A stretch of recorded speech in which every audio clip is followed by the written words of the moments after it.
En esta ocasión realizaremos una introducción al análisis volumétrico o volumetría. La volumetría se basa en la medición de volumen de una solución de concentración conocida o patrón, necesaria para reaccionar con el analito. Este tipo de análisis involucra tres soluciones: el patrón o titulante, que generalmente va en la bureta, que es el instrumento de laboratorio que utilizaremos para realizar estas medidas, la muestra, que contiene el analito de interés, y el indicador, que se adiciona a la muestra que contiene el analito con el fin de observar cuándo ha finalizado la reacción química entre el patrón y el analito. Cuando la cantidad de solución patrón es equivalente químicamente a la de la sustancia problema o analito, se dice que hemos llegado al punto de equivalencia de la reacción química. La solución patrón es un reactivo de concentración conocida que se emplea para la titulación.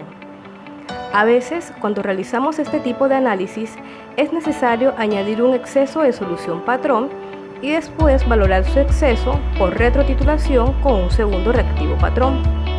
Esto se utiliza cuando la velocidad de reacción entre el analito y el reactivo es lenta o cuando la solución patrón que utilizamos es inestable. Tipos de patrones en volumetría. En volumetría existen dos tipos de patrones: el patrón primario, cuyas características son una elevada pureza mayor al 99.9%, estable a condiciones atmosféricas, elevado peso molecular y estable al proceso de secado. Cuando hablamos de estable a condiciones atmosféricas, nos referimos a que no debe reaccionar ni con el dióxido de carbono de la atmósfera ni con la humedad del ambiente, porque eso nos cambiaría la composición química de esta sustancia. Y cuando hablamos de estabilidad en el proceso de secado, nos referimos a que podemos ponerlo en la estufa a unos 103 grados centígrados y no vamos a tener productos de descomposición. Por otro lado, los patrones secundarios no cumplen con los criterios de un patrón primario. Los patrones secundarios, es decir, este tipo de patrones, que son los que comúnmente utilizamos en el laboratorio, requieren de la verificación de la concentración a partir de un patrón primario por medio de un proceso llamado estandarización. Estas sustancias no tienen una elevada pureza, no son estables a condiciones atmosféricas, ni tampoco pueden ser estables a procesos de secado. Algunos ejemplos de solución patrón se muestran a continuación. La tabla nos muestra el tipo de reacción, el patrón primario y el secundario más comúnmente utilizado. Por ejemplo, para el análisis complexométrico o complexometría, el patrón primario más utilizado es el carbonato de calcio y el secundario es el ácido etilendiamín tetracético o ETA. Para el caso de las reacciones de neutralización, es decir, que involucran ácidos o bases, para el caso de los ácidos, el reactivo más utilizado como patrón es el KHP, octalato ácido de potasio, y el patrón secundario, el ácido clorhídrico. Dentro de los reactivos de oxidorreducción encontramos los reductores y los oxidantes. Dentro de los patrones primarios reductores tenemos el oxalato de sodio y el yoduro de potasio, y los patrones secundarios más usados son el tiosulfato de sodio y el hierro 2. Para el caso de los oxidantes, el más comúnmente usado es el dicromato de potasio y el patrón secundario más común es el permanganato de potasio. En las reacciones de precipitación, utilizamos reactivos que se utilizan para valorar los agentes precipitantes, como el nitrato de plata, que es un patrón secundario. Dentro de esos patrones primarios, los más usados son el cloruro de sodio y el cloruro de potasio. Final y punto de equivalencia. En volumetría conocemos estos dos conceptos. El punto de equivalencia se refiere a un punto teórico que no depende o no se puede determinar experimentalmente. Solo podemos estimarlo observando algún cambio físico que acompañe la condición de equivalencia. A esto es lo que nosotros le llamamos el punto final. Entonces, para sintetizar nuestros conceptos tenemos: el punto de equivalencia es netamente teórico y lo calculamos a través de la estequiometría de la reacción que se da entre el patrón y el analito, mientras que el punto final es lo que determinamos experimentalmente.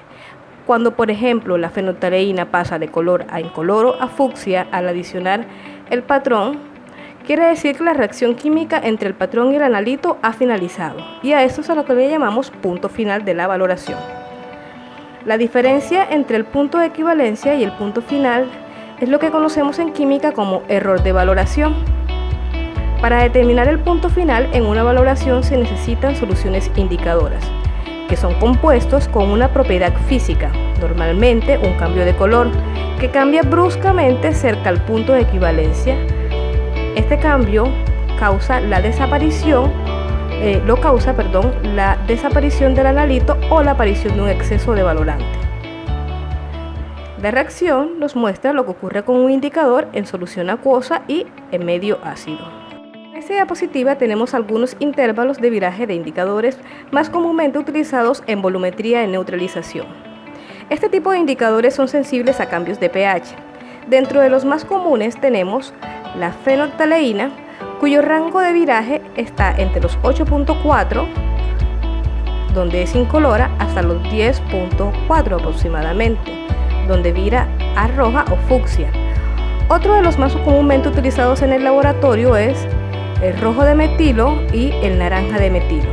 El naranja de metilo, por su parte, tiene un viraje que está entre los 3.5 y los 4.5 unidades de pH, cuando pasa de rojo a amarillo naranja. Si miran la tabla, existe una gran cantidad de indicadores ácido-base que varían también en el rango de pH. Otro de los conceptos que debemos tener claro es qué es la valoración o titulación. No es más que la acción de adicionar pequeñas cantidades de patrón desde una bureta hasta la muestra que contiene el analito. ¿Cómo se realiza? Se realiza añadiendo lentamente la solución valorante desde una bureta a una disolución de analito, hasta que la reacción química entre estas dos sustancias sea completa. El volumen gastado para llevar a cabo a la valoración se determina por la diferencia entre las lecturas final e inicial de la bureta. A partir del volumen del patrón o titulante gastado, se puede determinar la concentración de analito en la muestra problema. Tipos de valoraciones o titulaciones. En volumetría existen diferentes tipos de valoraciones. Dentro de las más comunes tenemos la valoración directa, donde el valorante se añade al analito hasta que la reacción sea completa. Por otro lado, encontramos la valoración por retroceso. Esta consiste en añadir al analito un exceso de reactivo estándar o patrón, y se usa un segundo reactivo estándar para valorar el exceso del primero. Base de cálculo para la resolución de los ejercicios en el análisis volumétrico.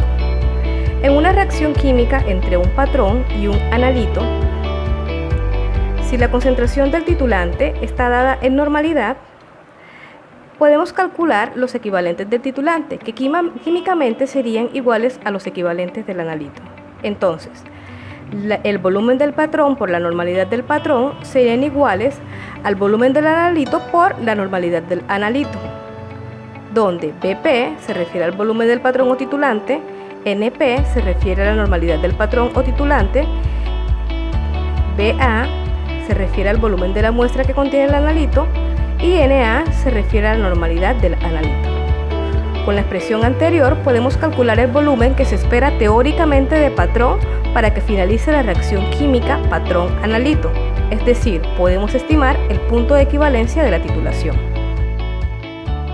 Características de las reacciones en volumetría. En general, en una reacción, en un análisis volumétrico, esta debe ser rápida, es decir, no debe tardar mucho tiempo de la reacción entre el patrón y el analito. Debe ser prácticamente completa. Debe además poder existir una ecuación química definida para que pueda ser representada con el fin de establecer las relaciones estequiométricas. Y por último, debe existir un método para reconocer el punto final, ya sea por la edición de un indicador o por otro método de detección. Clasificación según el tipo de reacción química. La volumetría se clasifica dependiendo del tipo de reacción química que se dé entre el patrón y el analito. Esta puede clasificarse en volumetría ácido-base, cuando nuestro patrón es un ácido y nuestro analito es una base, o viceversa. En este tipo de volumetría se da una reacción de neutralización. Volumetría de formación de complejos o complexometría, cuando la reacción que se da entre el patrón y el analito finaliza en la formación de un complejo. Volumetría de óxido-reducción. En este tipo de volumetrías lo que existe es una transferencia de electrones entre el patrón y el analito. Y por último, la volumetría de precipitación o precipitometría, la cual involucra la formación de un compuesto de baja solubilidad provocada por un agente precipitante y el analito. Una vez clara nuestra introducción al análisis volumétrico, continuemos entonces estudiando la volumetría de neutralización. Nos vemos en la próxima.